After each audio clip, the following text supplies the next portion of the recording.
Hey everyone, welcome to another episode of The Adventures of a Real Estate Investor. I'm Susie. And I'm Michael, and we're excited you joined us for this adventure. So today, Michael and I are super excited because we have our first repeat guest on. And I'm the first repeat guest? Yeah.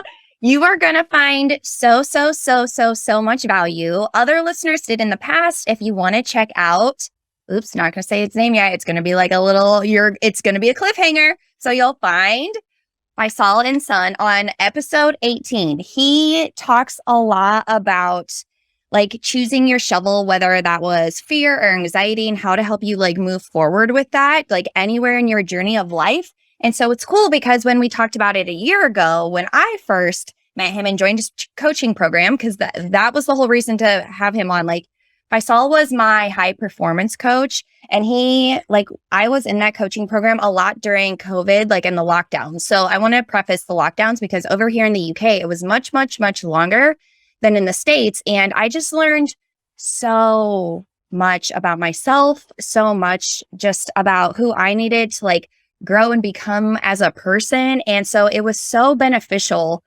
for me to be a part of the coaching program, but also to have him on the episode 18. And so now I'm super excited that you are back with us again because it's going to be great. Me too. I'm so excited. Thank you for having me again. Absolutely. So before we begin the show, would you mind sharing with our listeners just a brief background about yourself? I know there was a pretty detailed intro background about you, Faisal, in episode 18. So if you want to learn more, listeners, go to episode 18, listen to that one. But Faisal, bring us up to speed, please. Are you telling me to be not long-winded? Don't worry. As much winded as you want.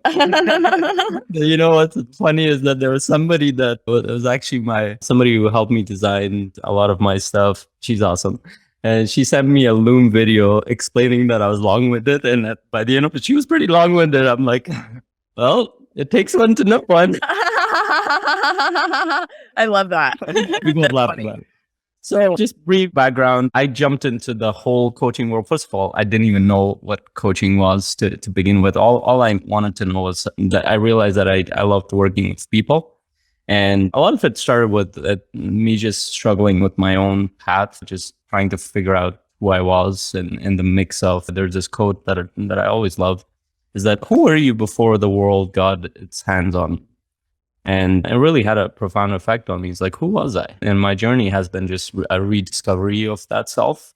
And whether that you want to call that your core, your soul, your child self, whatever you want to call it, it's everybody has it inside of themselves. It's when we are put in a specific environment, we tend to adapt to that environment and we let go of a lot of aspects of who we naturally and authentically are.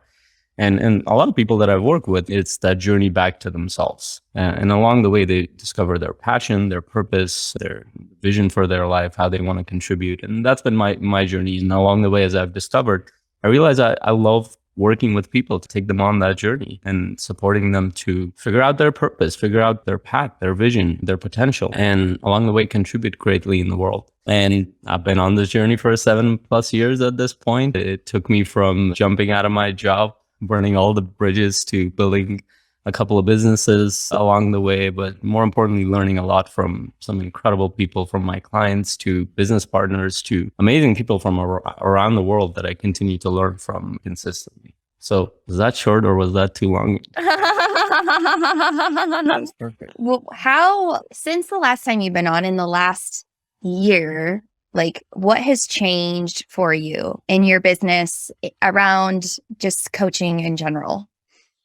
Oh my, there's so much that has changed. So the one thing I've learned, whether it's my clients or myself, we tend to change every a few months. Yeah. It's never this oh, I'm the same person as I was last year or even 6 months ago, 3 months ago.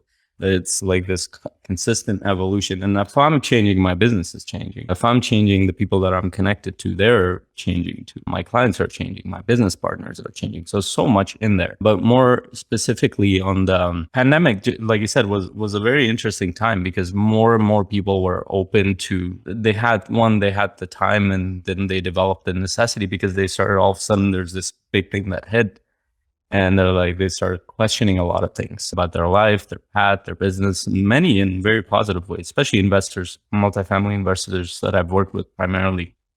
They started discovering that they actually enjoyed being at home with their family.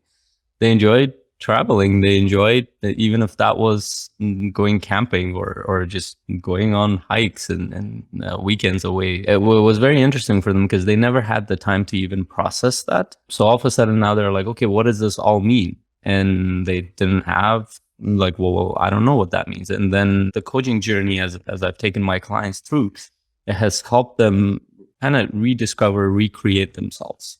And incidentally, if you look at like the statistical chart, most people who make like from a business point of view, people who make, when they go from one bracket of income to the next, it's the moments, it's between 20 to 40, I think, where they make the biggest leap. After that, it kind of stabilizes for most people. It's because they are forced to recreate themselves over and over. Not by choice, they're forced because they're growing up. They have to adapt to so many situations. They're going from teenage to 20s to their 30s, and then so many situations that they go through. But as soon as they stabilize at around 40s, you see that their income stabilizes too. And there's not a big shift up unless they're actually consciously doing recreating themselves. And so for a lot of my clients, is that recreation path is very powerful because it doesn't just help them personally.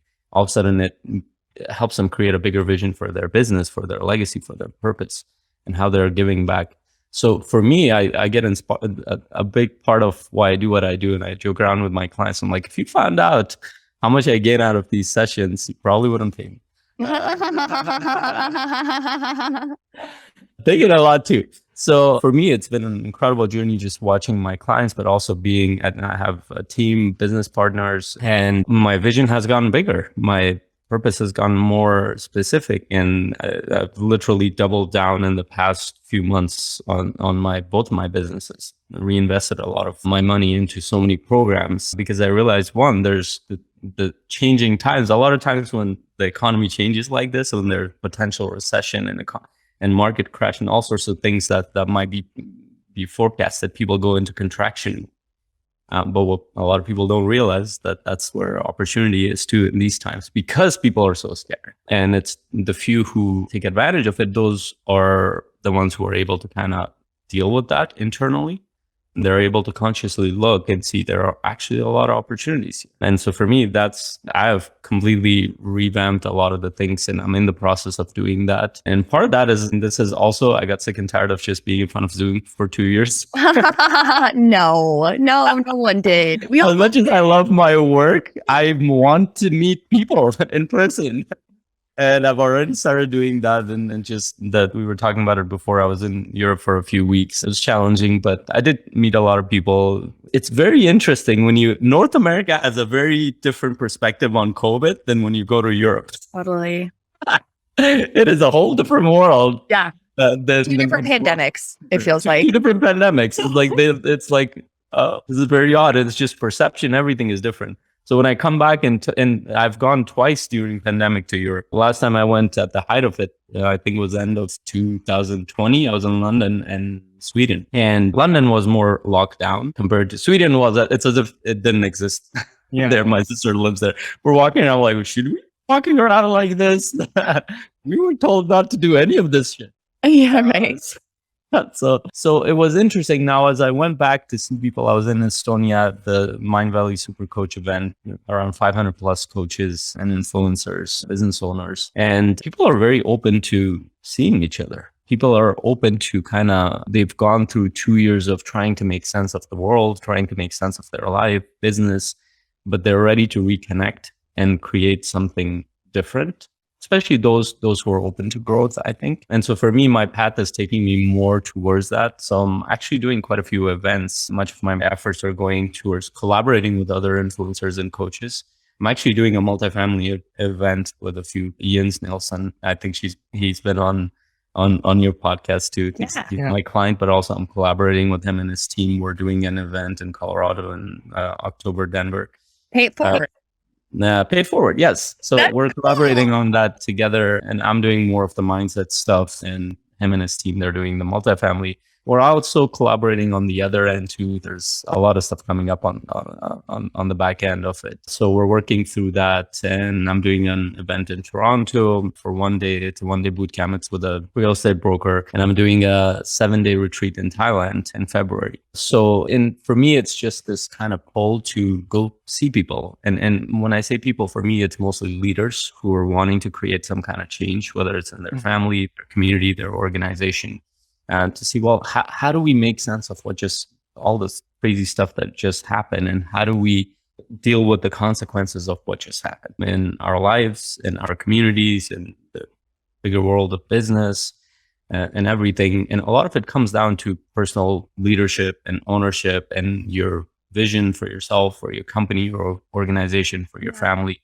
It comes down to that stuff, because if you're not clear about that stuff, more than likely will be pulled into somebody else's idea of what that is, how you should act and what you should do, versus your own conviction around what you should do. So I'm excited to go out there and really serve people, just be around people, connect with people in person. And that's what I'm excited about. And that's what I'm working towards more and more. That's awesome. Throughout this whole thing, the only thing I could think of was this quote that, everything in life, the only thing constant in life is that everything always changes. And I love that quote because it reminds me that don't resist change, because when you resist change, then you end growing, right? And so I feel like it's a human nature thing to resist change because it takes you outside of your comfort zone. And to be comfortable doesn't require a lot of effort and a lot of energy. But which makes sense, right? Because you're trying to, evolutionary speaking, whatever. I'm not going to get into all the details, but I'm sure you have a lot of clients that come on and they are scared of change or they resist change. What is something that you tell them, or how do you help them cope with that in order to embrace the change and knowing that, their biggest dreams lie on the other side of growth there? Yeah, I love that. That's a very powerful thought. And change is such a paradox for human beings, because on the one hand, our brain doesn't want us to change too much because, like I said, it's that comfort area, because anything we want to do that could potentially put us at risk is like, don't do that. Even something like working out is like, that could potentially hurt you.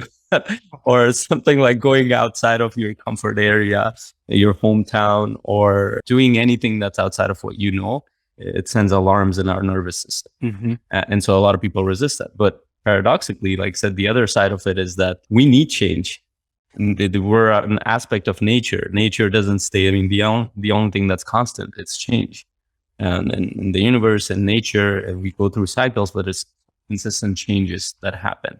Our body goes through changes. Our thought process goes through changes. Our family structure goes through changes. Organizations, economy, everything goes through changes. It's a reality, the most important reality that we need to face. Now, when you say, what do you tell them? I'm sure Susie remembers this.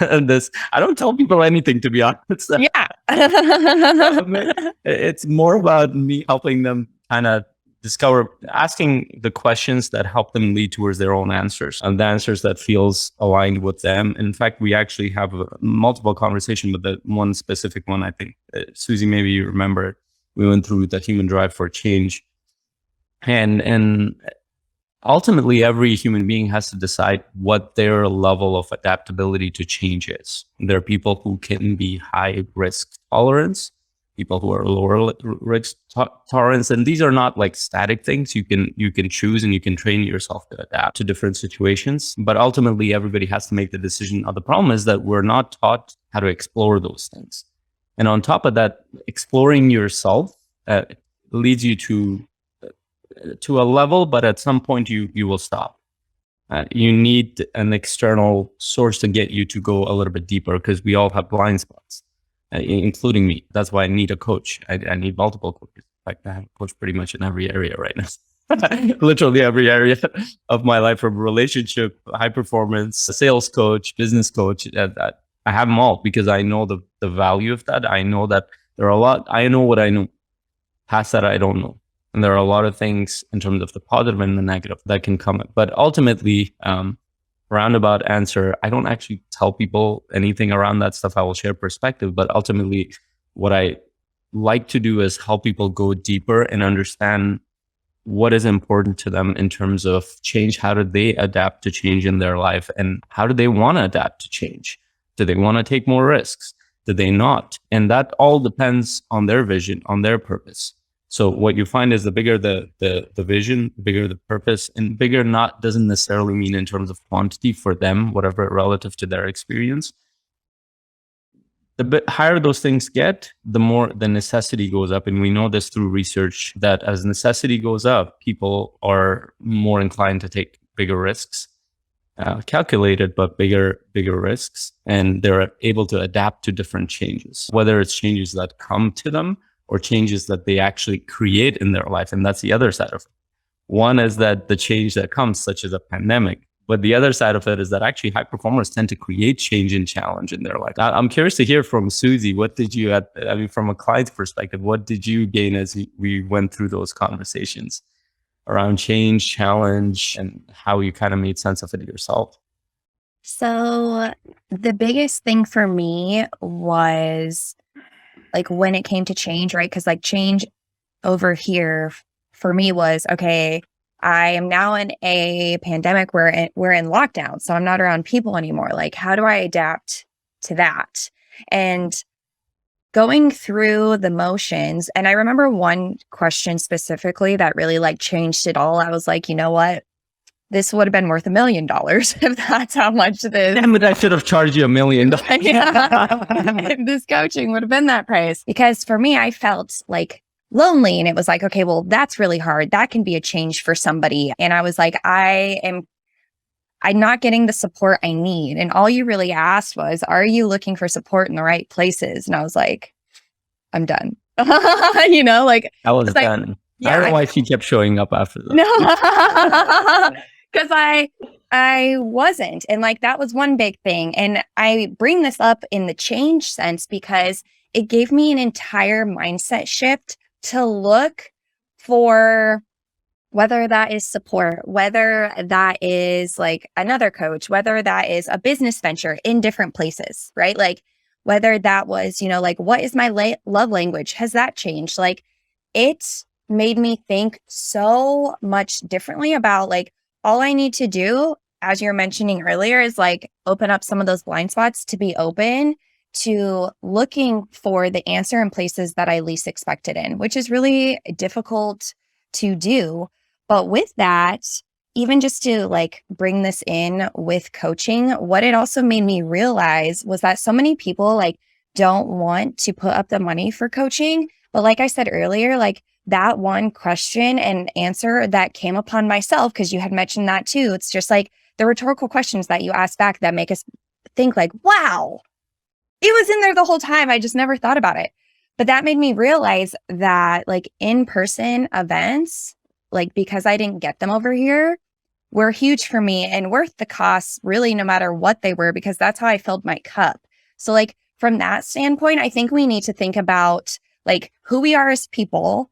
What does filling your cup look like? Because it might be different from what you thought it was, but like actually realizing that, because I think so many of us are running on like a half tank, like thinking that they can get by. But like once you fill your cup, it stays full. Well, I mean, for me, for quite some time, right? Like, and I can work better and I can live better and I can laugh better and I can love better, like all of these things. But like going at half full to me didn't ever work because you're not really happy in that space. And so for change, like to bring it all back together, like what I learned from it with change and adapting is that it's really just being open to knowing that your cup can be completely full all of the time. And like when you do need to refill it, it's actually very easy and you can do it quickly. Like that was huge for me. I love that. That makes me very happy.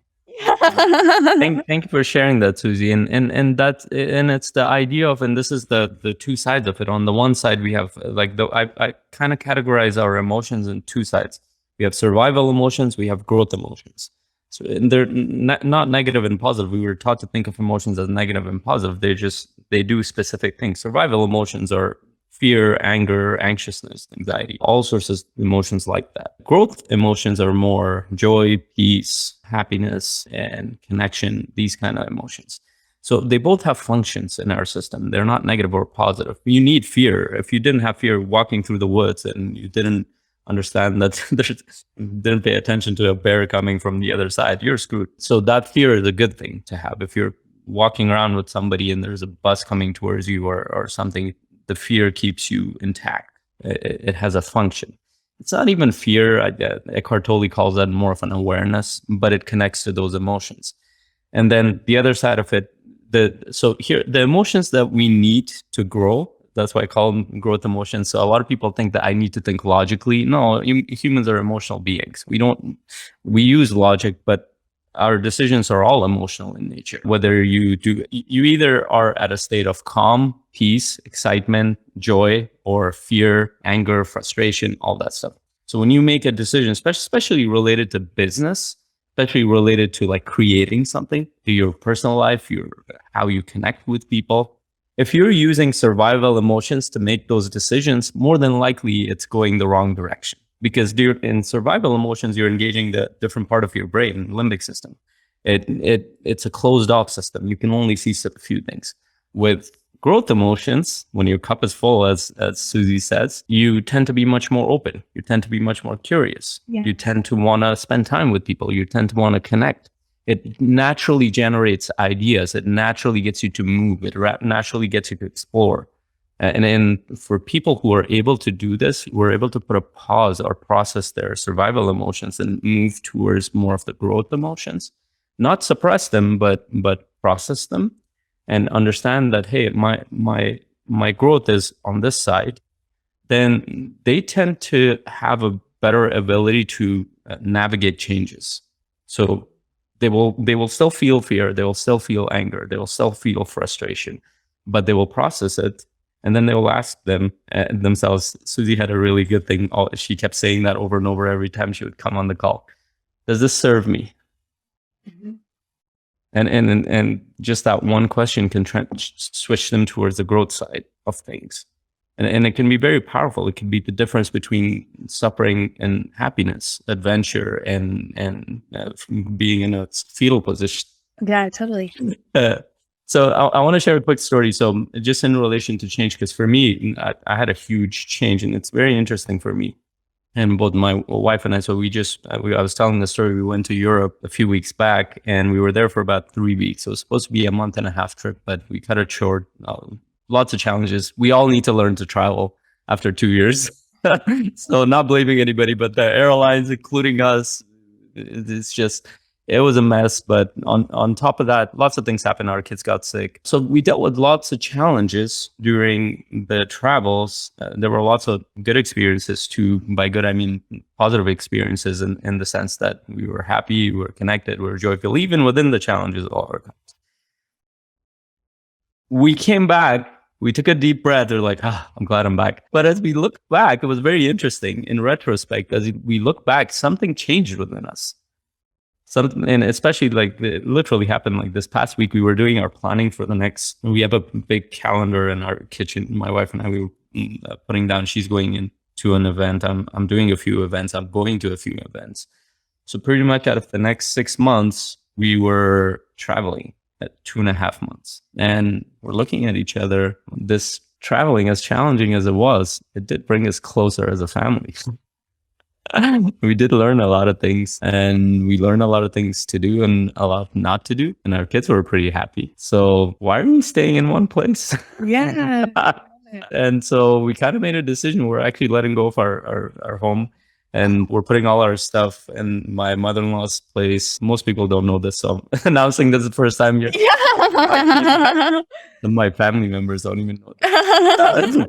So they might get a shock out of this. So we're putting our stuff there. And so in the next 2 months, we're going to start traveling. A lot of it will be events and stuff. We also have a motorhome, especially in wintertime. We'll be in States a couple of months out of that. So we're extending it a little bit more. We still have a home base in Ontario, Canada, because we have a lot of family and friends here. But a big chunk of it, we're going to be just exploring, seeing what happens. Part of it is business. Part of it is just adventure. Part of it is just rediscovering what our culture is as a family. Like how do we deal with changes, and how do we adapt to different things? And I think that journey is very interesting. So it's the most amazing thing is that change brought all sorts of stuff, but ultimately it helped us realize a different path, which we weren't really expecting as much. So yeah. No, I really love that because like when most people see challenges, right, they run away from them. This is what we've been talking about the whole entire time. And so like I congratulate you and honor you to be doing that because that's like really awesome and your family will learn so much, which I'm excited about because Michael and I want to do that one day. But I have like a little story to share about challenges just because I think this really fits in. So in 5 days, it will be 1 month since I was hiking and I fell and I sprained like the inner part of my knee on my MCL. And we had talked about at the beginning how like working out is a challenge for some people. And I just want to share this because like it's been really difficult for me the past month, like knowing that I cannot like exercise or function the way I used to is so much more challenging than any workout I have ever done in my entire life. So like when you choose your challenges or like what your easy thing is to do, I really think you should reflect on like what easy or challenging means to you, because I will now never think that a 30-minute stretching or workout is a challenge, because really what is a challenge is that I cannot go downstairs easily anymore. You know, like things that we take for granted. And that's really, I think, what I want to get deeper into is like what we take for granted. Because when those things are gone, that's really when the challenges begin. So like walking downstairs, I never thought I wouldn't be able to do that one day. And now like you would think I was 85 years old, you know, one step each foot at a time. And so like what you take for granted and what you think a challenge is, I think you should ask yourself like why you think it's a challenge multiple times and see how deep you can get into the answer without repeating yourself. Because that's really when you get vulnerable with all the feels on what you thought like a challenge might be. Yeah. Yeah, I love that. That's so powerful. And there are so many things we take for granted. Like you don't even have to, like, if you lose a finger or if you hurt a finger, you will know how difficult your daily life gets, let alone sprain a foot or an ankle, or you all of a sudden you come with depression. And a lot of people are going towards that, especially all the stuff that has happened from lack of support, lack of exposure to other people, and people being at home, not being able to work out or not choosing not to work out in a lot of cases. And overeating, it tends to have an effect. And then as you start to lose a lot of abilities, you start to know the holy shoot. Things that I thought were challenging are not really challenging. And this is why when we look at high performers, they tend to create challenges for themselves. They don't wait. They don't wait for nature, world, God, whatever you want to call it, to bring challenges to them. I think it's Tony Robbins that has a saying. He's like, I stopped waiting for God to give me challenges. I started giving myself challenges so he doesn't give me any. Yeah. So it's that interesting. And if you just watch people who have gone more towards a leadership path, people who are taking care of themselves, who are supporting others, they tend to create changes and challenges in their life because they understand that that's a very normal part of life. In fact, that's the thing that will help them develop resiliency. That's the thing that will help them support others.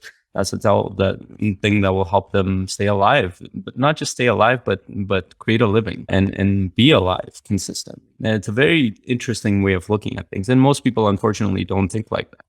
Most people just automatically go towards whatever they're taught, and which means create a certain level of comfort and you're good. But it doesn't work. It doesn't work long term because that your body starts to break down. Your mind needs novelty and challenge. I literally did a video this morning about retirement. I'm like, let's talk a little bit about retirement. You're sold a lie. About that, because your system just doesn't work with the way we look at retirement. Oh, I make a certain amount of money until 50, 60 years and then I'll retire. Especially looking at the human lifespan increasing more and more. Statistically, we know that when you retire, you lose your health declines when you have nothing to do, because your system is understanding that you're done. You have no purpose. And it might be fun for a few months, a few years, but then over time, it just starts like, okay, I feel useless. I don't have a purpose. I'm not contributing. And you're sending signals to your body. More than like nobody can predict how long we're alive or anything like that. But it's more about the quality of life, because when depression hits, when you're physically, you start to decline in so many ways. It affects so many things. It doesn't just affect you. It affects your whole family. It affects your whole community in so many ways. But yeah, I really love that. And I think the theme is that, I love what you said, is that you need to make that choice. And the choice might be is that the challenges that you think are challenges, they're not as big as you think they are. And unfortunately, we have to go through certain experiences to understand that, like you went through that experience. Yeah.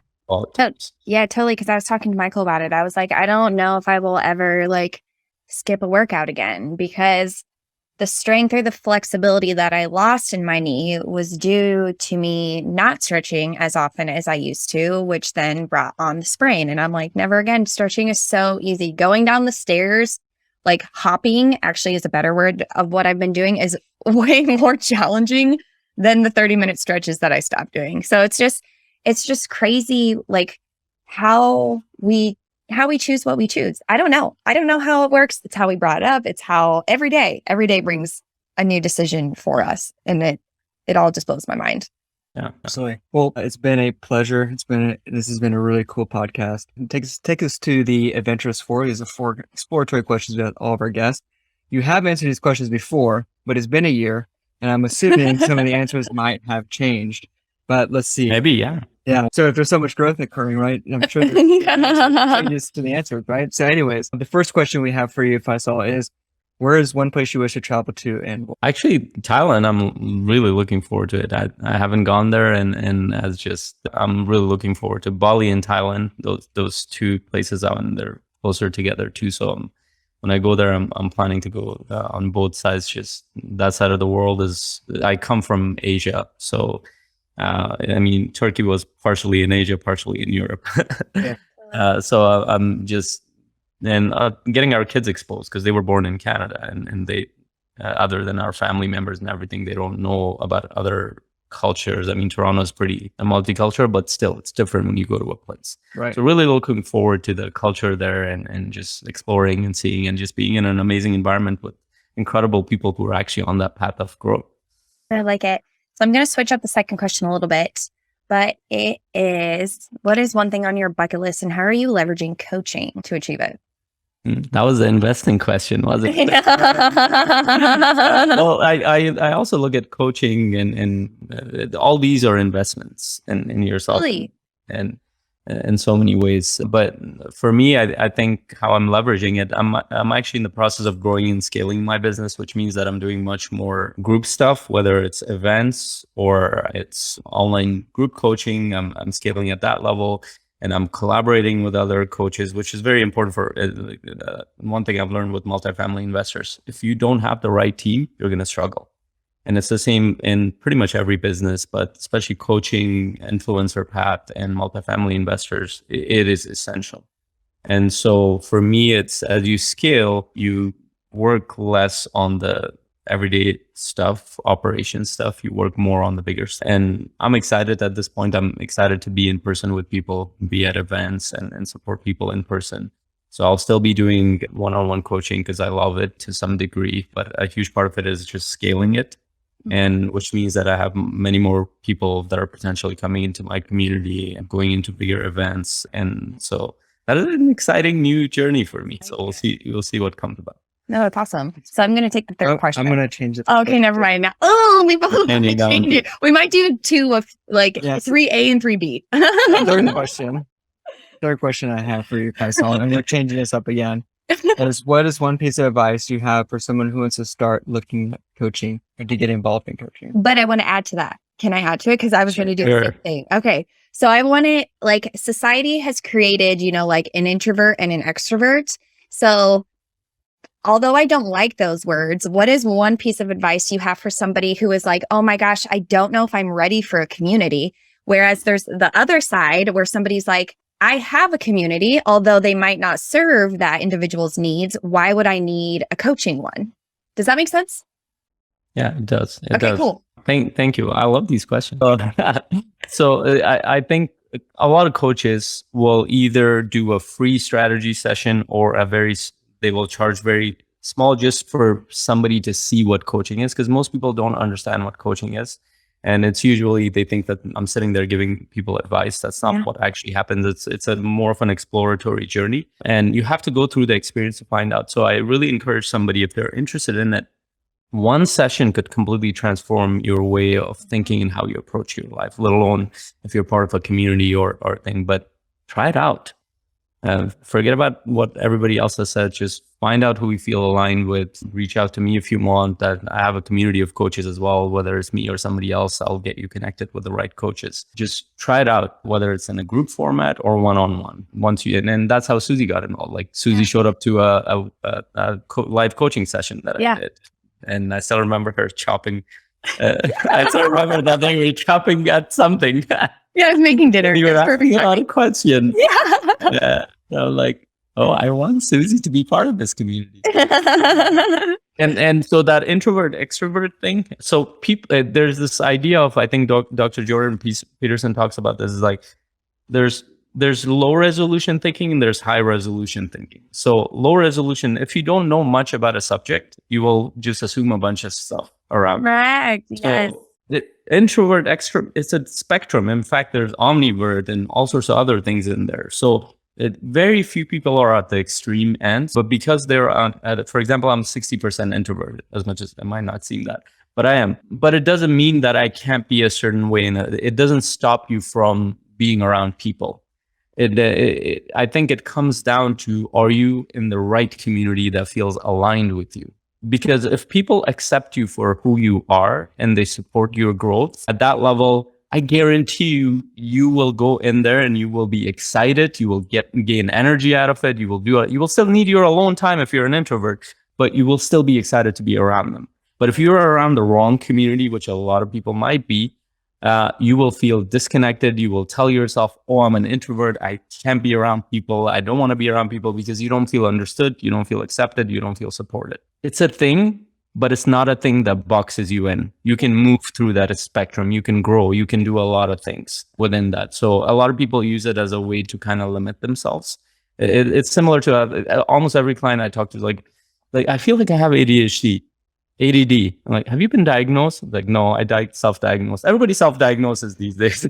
But they have no idea what that means. It's just, I'm like, and like, they will say, well, I have gained a lot of weight. I think I have thyroid issue. I'm like, have you gotten that checked? No. They've self-diagnosed and they've accepted the fact that they're in it's a medical perspective that they don't have. But they've given themselves, similar to the psychological side. Don't limit yourself. That's all I will say, based on a personality disposition that you might have. Yeah. And I want to even add to that, because like, it's huge. It's huge. It's huge. Like before Michael and I got into real estate investing, I would not have even had time to think about coaching. Like, so when I went into it, I was still nervous. Like, this is brand new. I don't know what to do. And even if you feel out of place for like the first couple sessions, I wish I could really like put words to all these amazing feelings that I have about it. It's just worth any sort of patience, because it will be brand new, or it could be brand new. And with anything brand new, like even with your first couple times, you still might have that scared feeling deep inside, even though you've told yourself that you don't. Like, you still might have that inside. But once you allow yourself to be like, okay, the people who are also in this with me, like, are gaining so much out of this. Like, let's look at it in a brand new lens. Like, your life changes. Like, I 100% believe in that. Yeah, me too. I've gone through the process too. And I'll give one caveat, because coaching is such a booming industry and it's not standardized. There's no regulations around it. And that's actually something I'm working on with our community coaching master community. We want to set standards around how coaches could be better and they better serve people. Because we're essentially, coaches now are pioneers of the field. It didn't exist a few years. And so you find that a lot of people are going into it not everybody they might go for it because of a business or because they think that that's coaching and they had their own conception of it. But there are very actually key principles of coaching that you could learn it on your own, or you could learn it in a certification or from a mentor or from another coach, that if you're not applying some of those things, then it becomes a lot about advice giving. And I've run into clients have come to me and they're very standoffish. And when I find out, they're like, oh, I went through a coaching experience and it wasn't that great.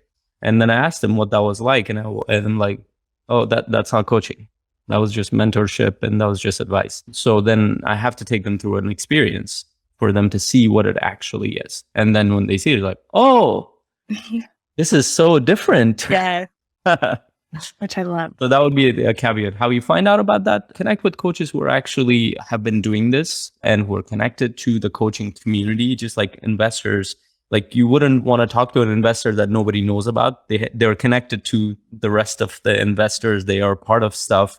You want to know that they're doing stuff. They're connected. They're part of the industry. They're getting feedback. It's not just some random coach alone. I'm not saying that those coaches don't exist. We're really good and they are in their own corner.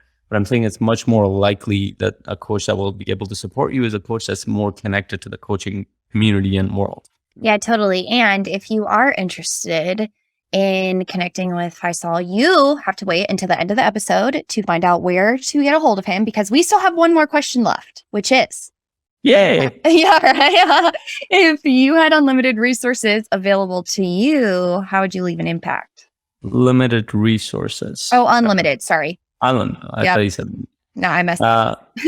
Unlimited resources. I think I'd be doing the same thing that I'm doing right now, just at a bigger scale. And that's what I'm working towards. Is for me, I think the most, especially the pandemic taught me a lot in terms of how, if anything, we know for sure is that our leaders failed everybody. Like every corner of the world, and like we know that they didn't know what they were doing, but they weren't vulnerable enough to say that I don't know what I'm doing. They basically made up a bunch of stories. And I think leadership makes a huge difference in families and communities and organizations in the world.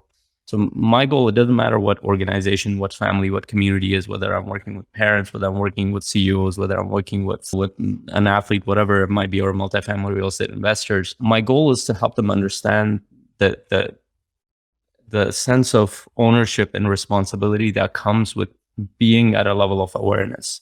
It's not like this thing about, oh my God, I am this big thing to do stuff. No, you don't need to take yourself seriously to be a real leader. You just need to understand that there are a lot of people relying on you. And there's a level of integrity and congruency that comes into the picture that is very, very hard to practice, include for me too.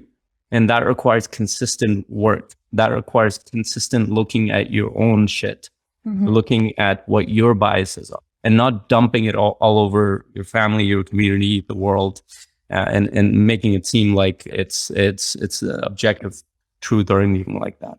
So for me, my goal is to help leaders understand that, be a little bit more humble, but understand that there's a lot of power that you have, that you can leverage for good, or you can leverage to take people in the wrong direction.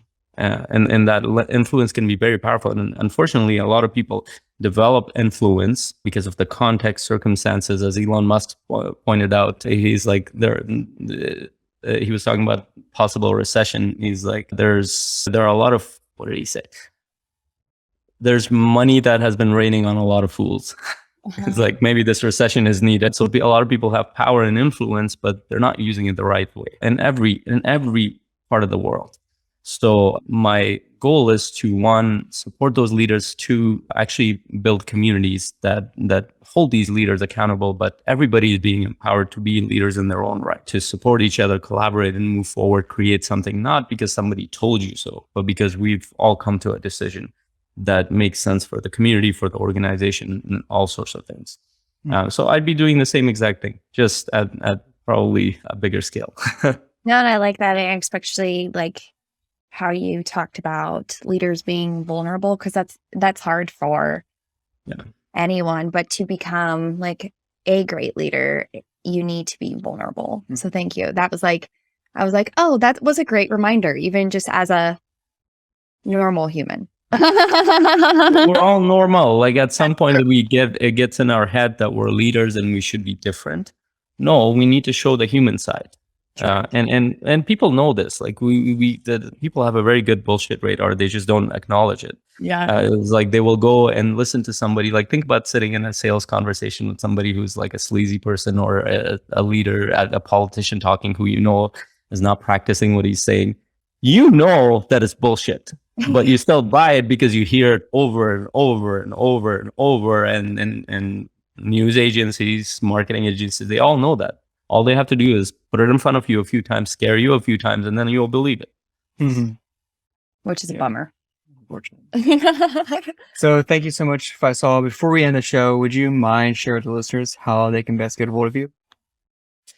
Yes. So the main place is my name. I think it will show somewhere, FaisalEnsaun.com. And you can go to my website. You can book an intro call with me. I don't charge for that. It's 30 minutes. Just if you wanted to explore what coaching means to you, even if it's not for you to come to me. Like I said, I have access to a large community of coaches. I support coaches too. I can get you connected with the right coach, and definitely sign up to the newsletter. I'll share another link with you guys too. I have multiple events coming up. So one coaching session is one thing, but if you go through an intensive program, whether it's a retreat or a multiple day, it can really kind of change your paradigm around how you think and manage your life. But more importantly, being around the right people can completely transform you. Around the right community of people who are thinking at your level, all of a sudden you realize, holy shoot, where have all these people been all my life? Because this is my people. And all of a sudden you find out that, oh, you're more of an extrovert than you thought you were, or you're more of an introvert than you thought you were, because all of a sudden you become much more introspective about a lot of the stuff. So I definitely recommend to join us. I'll share one of the links. So our retreat link is ready. I'll share that with Susie. It's just, so we're doing a webinar, I think, on the 27th for that. So just join us in there. I would add value similar to what I did with you, Susie. We will be doing a vision building, but also we'll share the details of the webinar. It's limited spots for all these events. If you feel like it feels aligned, then join us. I'd love to meet you in person and grow together. Yeah. And please, if anything, please just book a introductory call, because like Faisal said, if the match isn't there, he will guide you in the right direction, because that's the whole point also, is to for Faisal to be vulnerable and be like, you know what?